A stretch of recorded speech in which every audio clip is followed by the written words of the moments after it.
Live. Yay. Hurrah! I'm excited to talk about this one today. I'm just going to wait until this goes officially live and I can tag everyone. This is a good one. This has been, as far as nighttime snacking, this has been really relevant in the past few days and weeks with your clients. Charity? A common struggle for sure. I've heard it quite a bit and stuff. So we're going to come up with some ways to help you and have some ideas and see what's really going on. So yeah. I like it. It's all about getting into the weeds. And we're going to give you some actions with this as well. You know, we're not just going to talk about why it happens or what it is, but also what you can do, right? Which is, I think, one of the main things. Whoa, we just passed 9,000 members in the group. That's 9,000 RNs. Let's go. That's exciting, man. 9,012. Okay, so let's dive in. I loved what we were talking about before we went live, saying that there's really 4 things that this hunger that like could be coming because of this feeling. But the first thing we need to do, like to stop nighttime snacking, is number 1, be aware. Mm-hmm. Is that fair to say?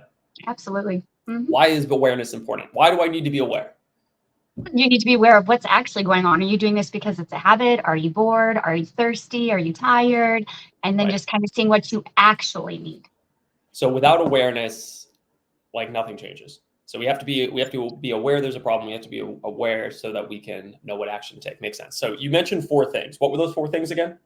We have to be aware. Are we feeling this because of hunger, hydration, boredom, or stress?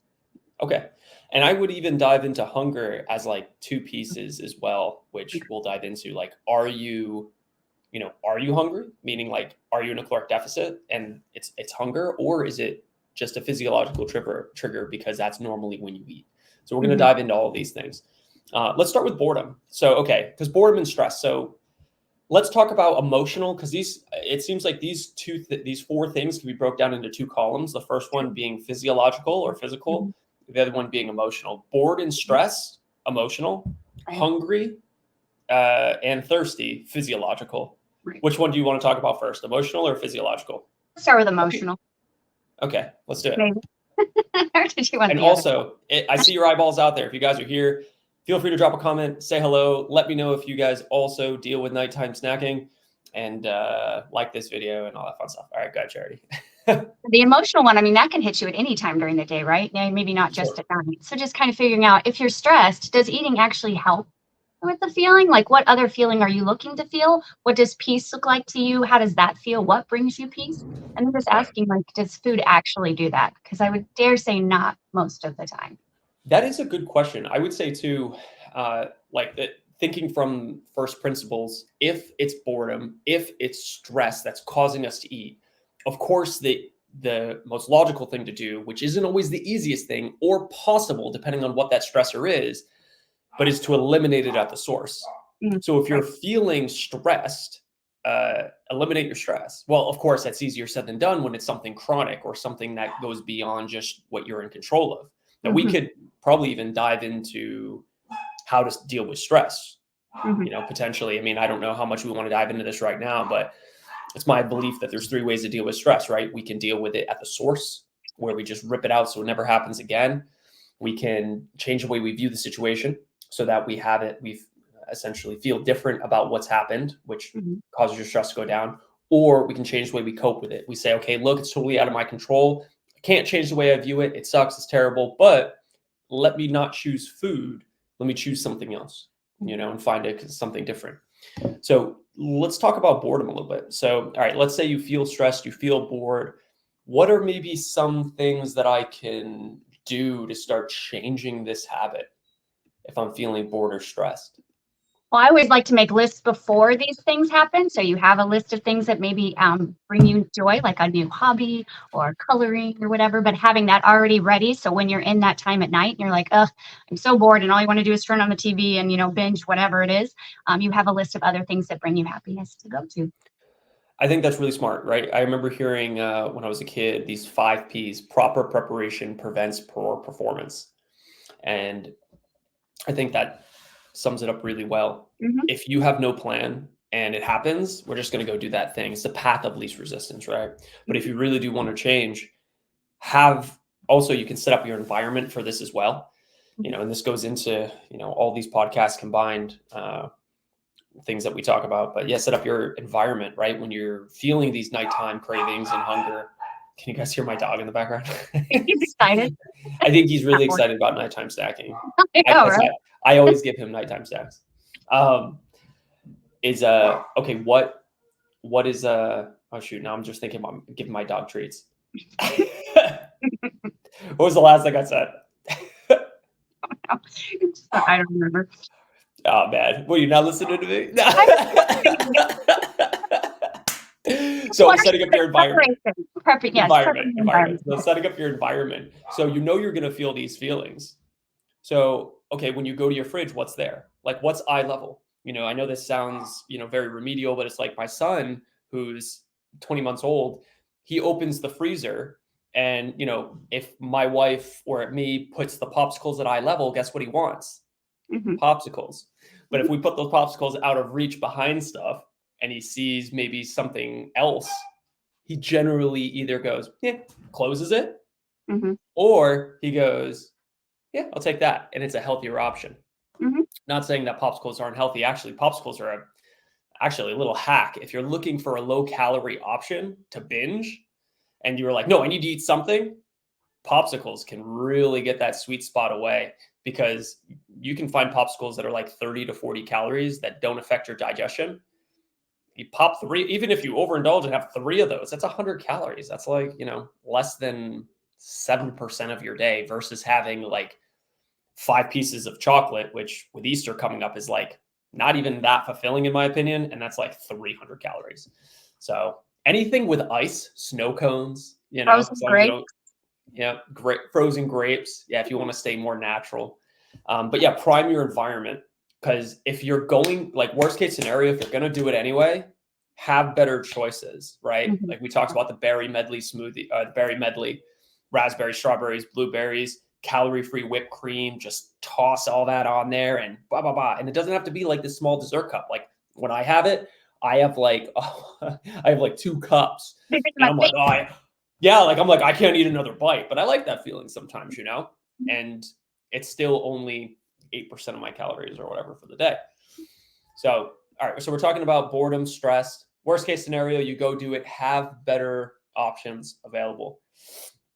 Now, of course, at the core, if you're really dealing with stress, the best way to not stress eat is by eliminating your stress, right? And this is where maybe some one-on-one could help better. Feel free, if there's something you are struggling with that you want to be open with, feel free to mention it in the comments and we'll reply to it either now or after.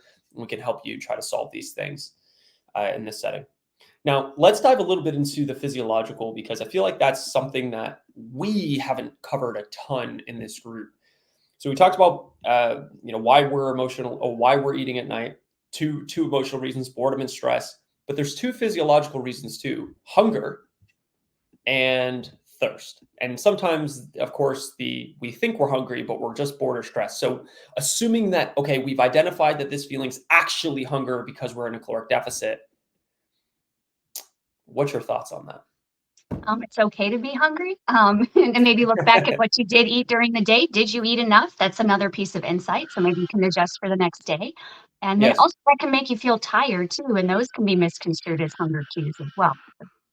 Yes. Yeah. Yeah. Hunger definitely messes with your hormones and will change how you feel, can make you feel more hungry.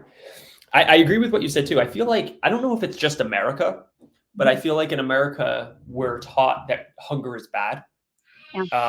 Like clear everything on your plate, things of that nature. Oh man, it started with my dog. Now it's my son. I don't know if you can hear my son in the background. I think they're having a competition right now. who can like be louder. Make the most noise. That's awesome. It's so funny. So are you in a caloric deficit? And if you are, hunger's okay. Like, I think there's, of course, at our core, like evolutionarily speaking, we are designed to believe hunger is bad because hunger leads to starvation, which leads to death. However, we don't live in those times anymore. Mhm. So that fear or the feeling of hunger is actually one we can sit in, and you're going to be fine, Mhm. especially if your goal is weight loss. I mean, how you lose weight is by being in a caloric deficit. So by proxy, like you have to be hungry to a degree. You Mhm. have to be hungry in order to lose weight to a degree. Mhm. Now, you can offset that by having high volume foods. So that's like your, low calorie that fill up your stomach a lot. That's like your vegetables, of course, but that's also a ton of fruit like watermelon, clementines. You guys probably remember the high volume food list that I've shared. If you don't have that, let me know in the comments. We'll send it.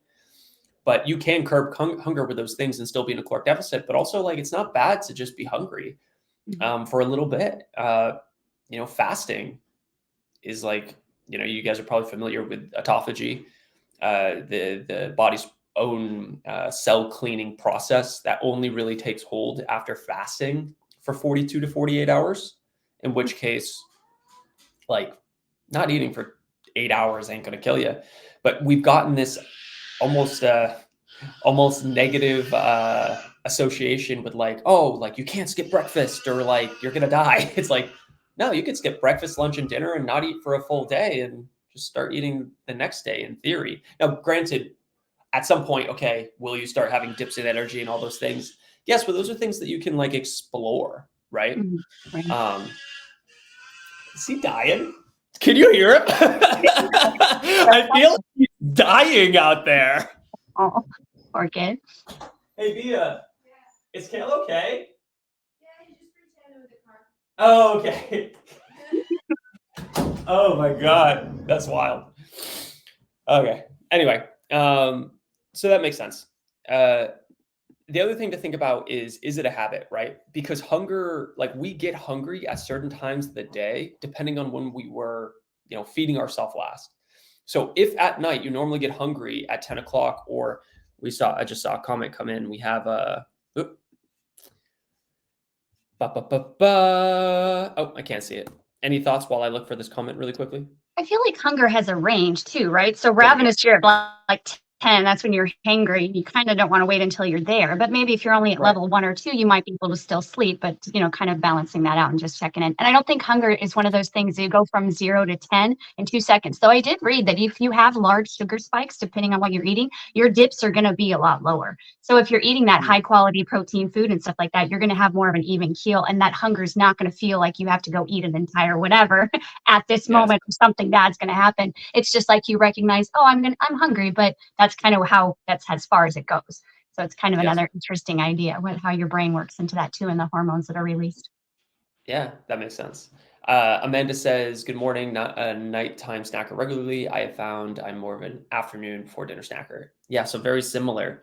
Mhm. If we're used to eating around that time, sometimes it's not even hunger. It's just like our bodies like are used to getting food, so it's like, oh, let me throw this hunger cue out there so I remember to eat.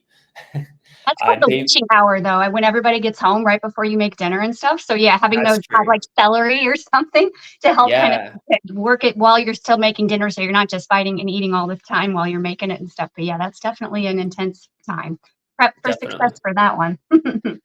Damia says, unfortunately, as a third semester nursing student, I can't eliminate stress. So I will say, like, while you cannot rip it out at the source, meaning you cannot like stop studying and stop like moving towards this objective, or you wouldn't want to. I can understand that. Mhm. However, I would say be careful of the way that we are Wording things. defining things. Yeah, because if well, I'll just use me as an example. If I say I cannot eliminate stress, that essentially puts up a big block. Therefore, I will not put any effort into trying to, Mhm. because I've already decided I can't. Mhm. Whereas maybe the question can be framed in, okay, I can't totally eliminate stress, but if I were to improve it, what would I do? If you ask a better question, you will get a better answer. Isn't there So just keep eustress that in and mind. distress, right? So, I mean, it could be, Yeah. that's moving you into a positive place where you want to be. You could just look at this. This is maybe challenging right now and rewording it like we were saying. This is a little bit of a challenge, but that's okay. I'm looking to go and be here. It's not forever. I love Yeah. the idea too. If you can't change it, step over it. That's a Some good things, one. in life, just I told a client that yesterday. She's like, "Oh, I like them." Like, yeah, just step over it. And it sounds easy and sounds Yes. simple, but that doesn't necessarily mean that it's easy. But what if it was? What if you're just Yes. like, I'm not taking that with me. It's too heavy. It's not mine to carry. I'm just going to leave it. And the serenity prayer is cliche for a reason. I mean, it Mm. works, right? So and just accept the things that I can't change and the courage, wisdom to know the difference. Just step over it. I remember hearing something similar to that in when I was studying meditation, and this teacher specifically was saying there are thoughts that will pass into your head, or that will pass through your brain, but just know that they're not yours. Right? And I was like, what? But they You're the are mine. observer. You're the Yeah, witness. and he's like, no, just Mhm. look objectively. Like these are thoughts that these are types of thoughts that you are not the first person to think, and that people have thought for generations. The fear you feel about your child not getting into college or not doing whatever or whatever, you not being able to show up the best that you can as a mom or whatever, like these are all feelings that other people have felt and that we don't need to dwell on. Mhm. We can connect our self-worth to the actions that we're taking, but we can't control the outcome. And that's easier said than done, especially when a lot of our human need comes from certainty and control. But to be able to uh, give up some of that control, which if you were to tell me that in my early 20s, I'd be like, wrong. I'd be like, I want to hold everything. I'm gonna I'm change like, all. I'm in control. I'm gonna die Mhm. holding on. I'm gonna die holding on to this weight. Yep. And then I would drown.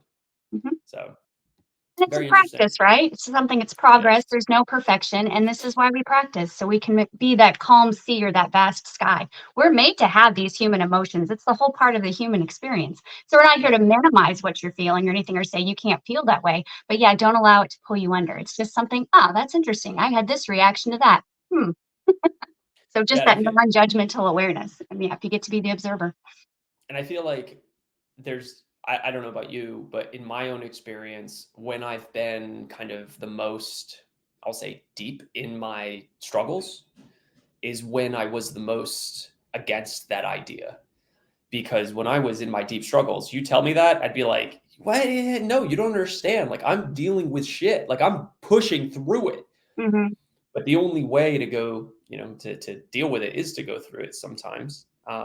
It's just having the experience to know, I think, do we go through this and just grit our teeth and hunker down? Or have I been doing this for years and it's time to actually say, like, that I am doing what an insane person does, meaning the definition of insanity is doing the same thing, expecting a different result. I'm doing this for years and nothing's changing. Maybe I do need to step on the outside and see Hmm. what's going on and reevaluate because this is not working, you know? And isn't the thing that you focus on, whether it is a positive thing that serves you or one that doesn't, it grows, right? It just keeps getting bigger. And then I can see how you almost have tunnel vision. And if that's all you see is this stress, you're not going to see anything else. You're not going to want to because you're like, what if it doesn't, if I'm not looking at that, what's behind it? You think it's probably something worse. But hopefully it's Yeah. not. I mean, I'm pretty sure it's not. And then I like that one story. There was a guy, he had a son and he got hurt in the field, like a horse stepped on his leg. So he broke his leg. And the friend of the neighbor's like, oh my gosh, that's so bad. And the dad's just like, well, it is what it is. The next day they go through the village to take all the men out so they can go to war or something like that. So now this looks like a positive because he's staying there. He's like, oh, that's so great. And the guy's just like, the dad's still like, it is what it is. But I mean, just looking at the different perspectives, it just is what it is. Yeah. It's funny. I've heard a similar story, except it keeps Mhm. going. Right. And Yeah, I made it. I it's, cut it off. yeah, well, I don't know if the ending's going to be the same, but the Um, man, essentially, there's a big storm that comes. And, at first it just like, waters the plants and he goes, the plants needed, some water. And then eventually it like creates, I think it's like these huge puddles. And he's like, the ducks really needed somewhere to swim. And then eventually it's so much water that it takes the house and like takes it off of the ground, and you see him floating by, and the man goes, well, I bet you feel pretty dumb now because, like, look at what happened to your house. He goes, I've always wanted a boat. It's time to relocate. It's fine. Yeah, he's like, I've always wanted to relocate, be on a boat. It's so Mhm. funny. But I mean, truly, life is 20% what happens to you and 80% how you react to it. Yep. It's all these cliches that, look, if you were to tell me all this stuff when I was going through hell, which I've been through a couple times, or I have felt like I've been through a couple times, I'd Mhm. be like, yeah, F off. But I can tell you that after being out of it a few times, it is true. Like, I've had times where the same thing objectively was happening in my life, and because of the way I was able to frame it and view it differently, cognitive behavioral therapy, which is why it's a big part of what we do now, Mhm. you change the way you look at things, the things you look at change, Yeah. and your experience of life is totally different, Mhm. you know? So, I mean, that's something to think about. But why are we talking about all this?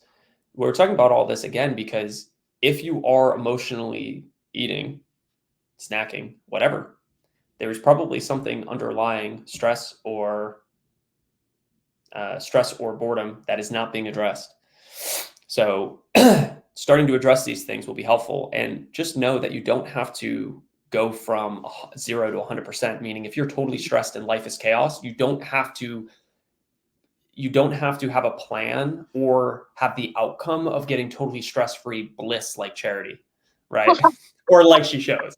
Like that doesn't have to be the goal. The goal is just Mhm. a little A better little than bit. where you are. Mhm. And that's Right. the same approach that we take with this whole transformation journey, just to be a little bit better than where you are.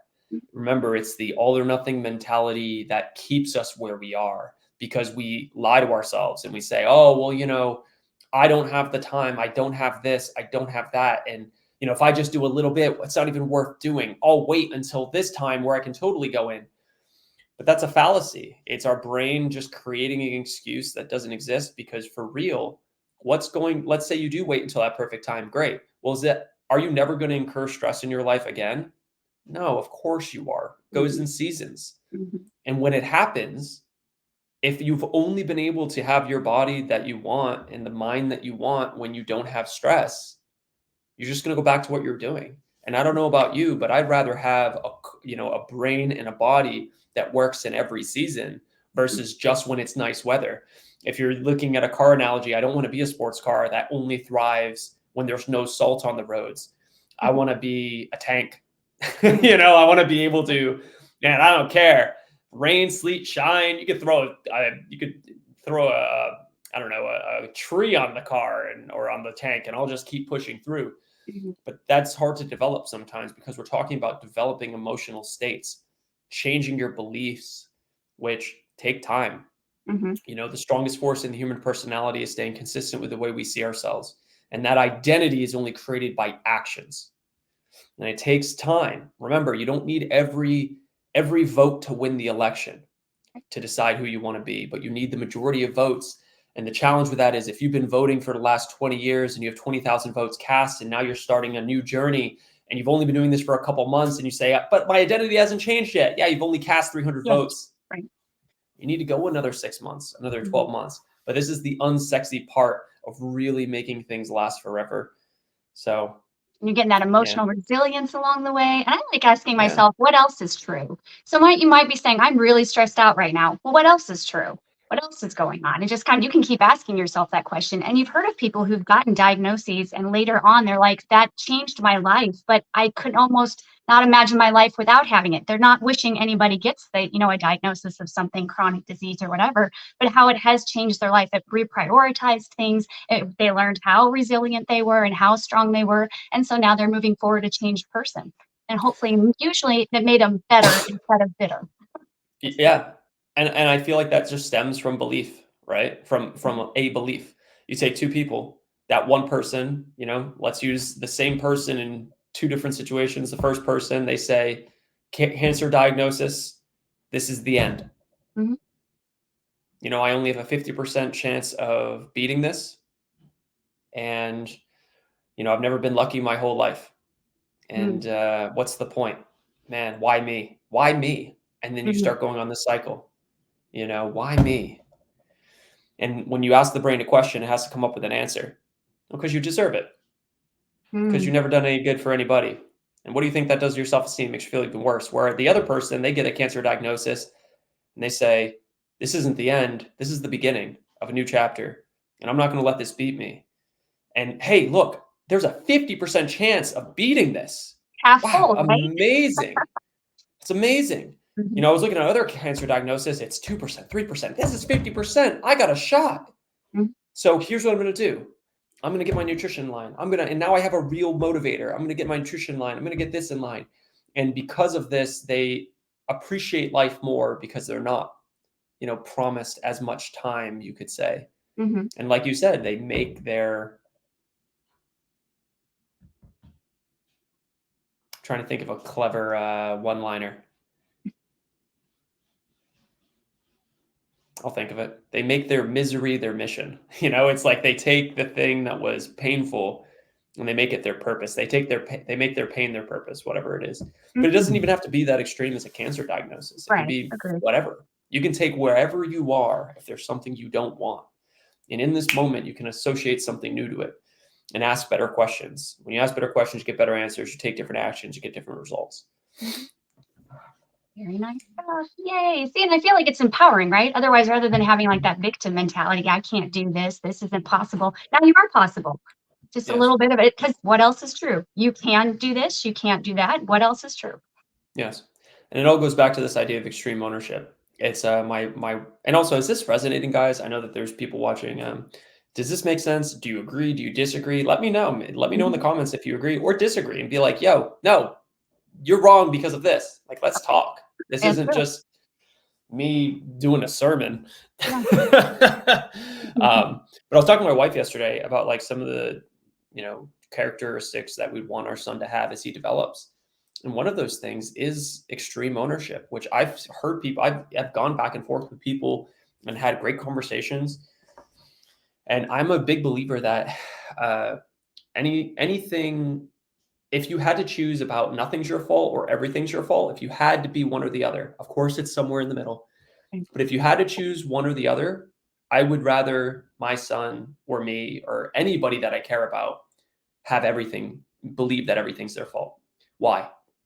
Because in that you have power. Mhm. In You can that check. you have control. Mhm. That, okay, yeah, it's more painful at first because you have to essentially look in the mirror and say, like, well, fuck, I don't like where I am, and I'm the one that did it. Mhm. But, well, if it's me, what can I do? And now you Mhm. can have an upward trajectory Right. versus, well, this is just who I am. This is my genetic. This is, Mhm. my parents were abusive, again, all terrible things. But like, again, if everything is somebody else's fault, you will do nothing because you have no control, right? It's kind of like I always go back to this because, I never want people to feel like as we sit up here, we are infallible and we're beyond this. Like, no, We're learning five, too, which is why we can jump the four, gun. 4 years ago, I'll talk about how I slipped into victim mentality. I got out of a 7-year relationship and she took a ton from me, not just emotionally, but financially. And I was like, what the fuck? I was pissed. And I let myself feel like a victim for a good year until I noticed that it was affecting my new relationship. Mhm. And I was bringing her up a little too often, not in a Mhm. positive way. And Mhm. like, well, she did this. And it hit me like a ton of bricks one day where I'm like, why am I letting this person, Mhm. control me? Like, this Mhm. doesn't make sense Mhm. because it's all like she could have moved on with her life. And I'll be honest, like, if she ever sees this or whatever, I wish her well. She's a great person. But like when we're freaked out, we all do weird things, Mhm. right? When our back's against the wall or we feel like, we're fight or flight, people, we do some weird Pain. stuff. We do. You never know. And when we're in pain, and that's okay. Those things shouldn't define us. I don't believe we should be judged for, our worst moments. I feel like it should be, we should be judged for, the majority of good. We had some comments come through. All right, what do we got? Bam, bam, bam. Kylie says, I joined late, but I agree. Kylie, welcome in. Good to see you. I won't say good to see your face, but it's good to see your picture of your landscape that you have as a profile photo. Gloria says, I'm a night snacker. I like it. I am learning to look at positives that I'm accomplishing each day, not the things I'm doing, which I don't know if you meant not the things I'm getting, but Amanda says positive breeds positive, manifesting greatness. Definitely. Vanessa says, why not stack at night? So there's no reason not to, right? Per se. If you're trying to lose weight and you're trying to be in a caloric deficit, or I'm sorry, you're trying to lose weight and lose fat, the most important thing is that you're eating in a caloric deficit. There's nothing wrong with nighttime snacking. It's just that the fact that a lot of people overeat and go over their calories for the day at night because of something either emotional or physical. Mhm. So you can nighttime snack. There's nothing wrong with it. Mhm. If you're able to still keep your in line with your goals. And that you're doing it for the reason that you know, not just because it's a habit or the other. Right. Yeah. Right. Like I eat like 5 cups of popcorn every single night. You know, you would go, oh my God, you eat 5 cups of popcorn every night? Well, that's been the thing right now. My son, my wife, and I, we watch a Disney movie every night. And we make popcorn. It's a whole thing. And I put a little bit of salt on there, and that's it. And it's super high volume. So like it fills me up. I'm like, I usually don't finish it. I'm like, I can't eat another bite. It's only like 150 calories. Right. So it's like strategy, you know, sometimes having a good strategy can really help. But yeah, nighttime snacking isn't bad in itself. I think it's also like decision fatigue at the end of the day. You've probably made all these really good choices, and at the end of the day, you're just kind of done with it all, and you just went, so maybe you're not as mindful and things. So yeah, I don't think it matters the time of day necessarily. Anytime that you feel yourself just reaching for something out of habit might be a time to pause and ask Yes. what you actually want.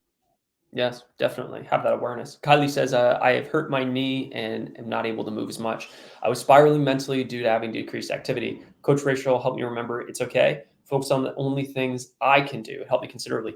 I mean, that's amazing, right? And I mean, that is such a, good example of like cognitive behavioral therapy, or just like, that's a big word for just saying shift our focus, because you can be in the same situation and feel totally different depending on what you focus on, and what you feel will be what you do. If you feel empowered, you'll move forward. If you feel disempowered, you'll move back. So that's brilliant. Kylie, I would say like that's like so core, I think, to why coaching can be beneficial, or just having somebody in your corner, because they are able to help you see something when they don't feel the emotion themselves. They're able to say, hey, like, take your head and turn it and look over here, Mhm. because there's so many things that can empower you versus just, your knee in this case. Plus, one of the things that I find helps me in this case is zooming out. Sometimes if I have like a 12-week training program and I do get injured, my shoulder, my knee, whatever, I go, oh man, the 12 weeks is shot. Why am I even doing this? I shouldn't even, but I can just zoom out. And the further I zoom out to the 12-month mesocycle, or, the 12-week cycle, to the 24-month cycle, to the, 5-year cycle. And I'm like, oh man, yeah, this like 6-week period really doesn't matter, like that I'm not progressing. Let me just stay where I am, and not move backwards. That's always a thought. Patricia, what's up? Oh my gosh, so good to see your profile photo, your face, Patricia. She says, Damia, we've all been there, but sometimes taking 1 minute mindfulness can really reduce the stress. Plan and use time efficiently can help, but challenging when you are overwhelmed with so many deadlines and obligations. Good luck getting to your goal. So worth it, and you are close. Heck yeah. Thanks for the AM motivation. Yeah, happy to be here, Patricia. How have you been feeling? Are you good? Are you still staying consistent with the 1 meal a day at night? How has that been going? I'm curious. I know it's been a couple months now. I'm curious what I don't know if the word's advancements. What's that called? What progress, like new things have been happening? Mm. I'd be curious to know. Kylie says, amen. So I can focus on not as much snacking due to my decreased activity and making better food choices. Patricia says, great, on track. I love it. See, that is what I'm talking about. Patricia and I worked together starting last year. and she's been now, essentially on her own, well, not using a coach for, it's been months now. And this is exactly what we're looking for. Like, our goal is not to have you use a coach forever and to have you be chained to us. And as long as you're working with a coach, you have results, but then, oh man, the coach goes away and you're screwed. We're looking to teach you these things, these methodologies, these beliefs, have them rub off on you in a sense, right? Attitudes are caught, they aren't taught. And then over time, you get to this point that you're in Patricia's case, you're on track. You don't need, maybe these videos help, but you don't need someone that you're directly working with. And I think that's empowering. So I'm excited for you, Patricia. Way to go. We had some more comments come in. I have to refresh this page. Amanda says, zoom out or look up. When you're in the weeds, you can't see the path. I love that you guys use behavioral therapy in the program. Get to the core. Definitely. I mean, we're humans, right? So it's like, that is so, so important. I feel like programs, which I've been I've been the culprit in the past. The first 5 years of my coaching career was, hey, let's just mechanics. Let's get you faster results, better results, blah, blah, blah. But the problem is, when you zoom out from this results only approach, usually people don't maintain it without you for any length of time, or they even get so discouraged that they ghost you, even when you're actively working with them, which sucks. So we wanted to eliminate that. So this is the way to do it, or this is currently what we believe is the way to do it. Maybe in another 15 years, we'll be like, we were all wrong. We should have been taking Ozempic the whole time. Damn it. No, just kidding.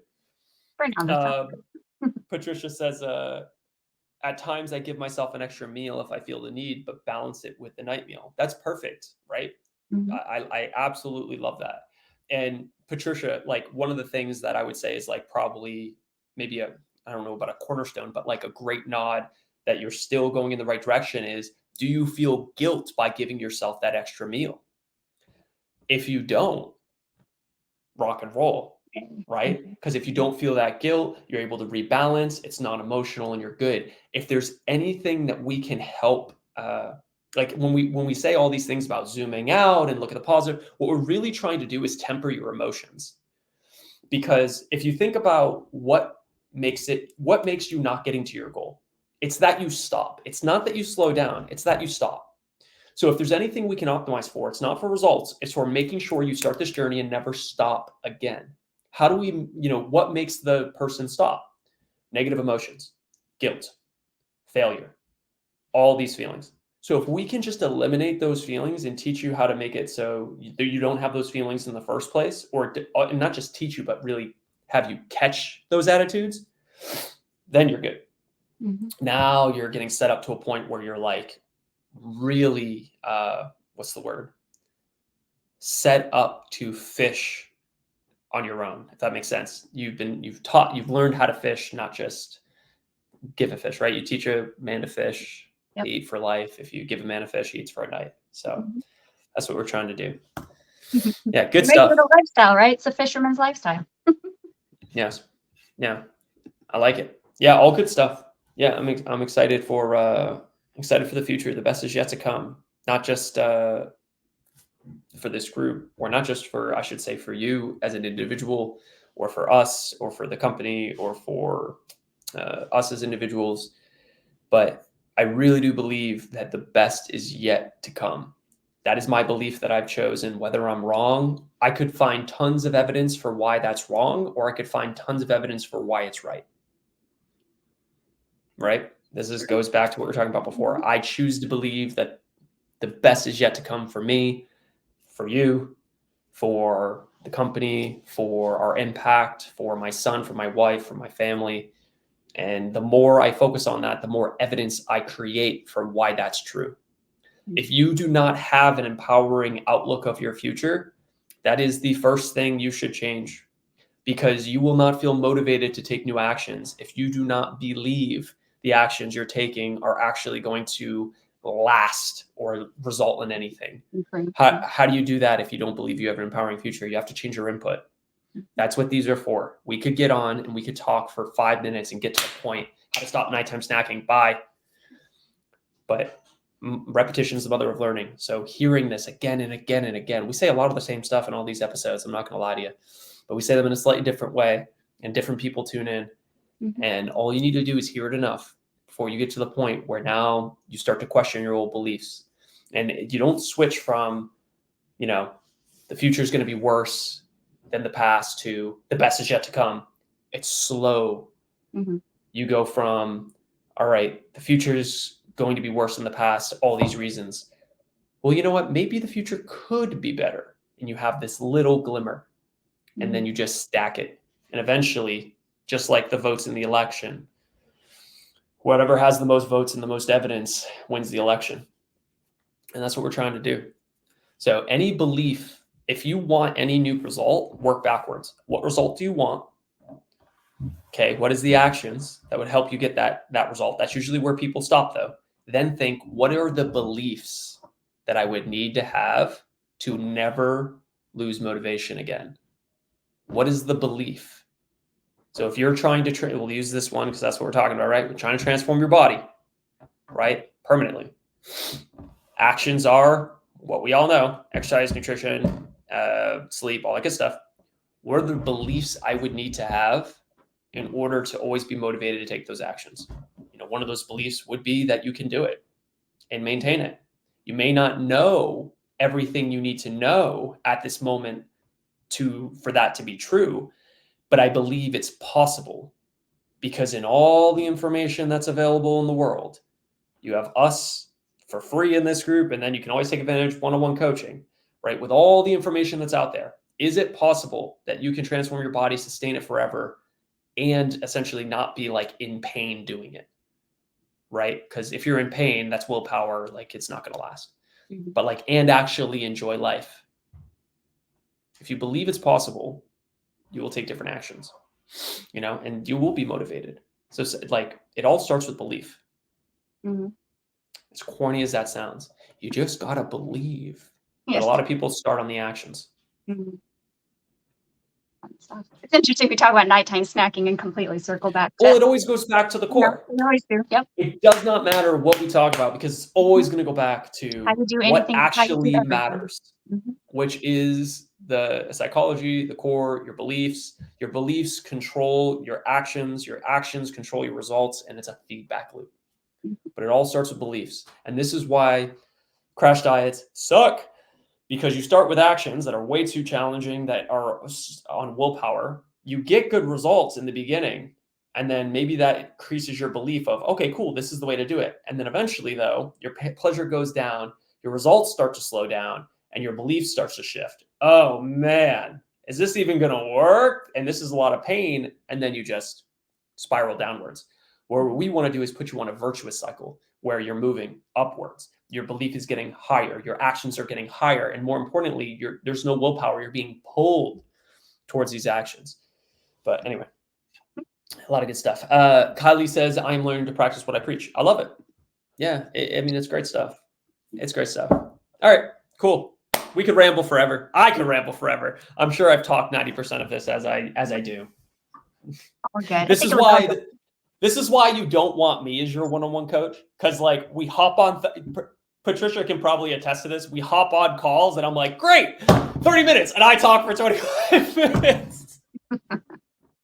Just kidding. That's probably an exaggeration. But Charity's really great at listening, as all of our coaches are, And sometimes that's what you need.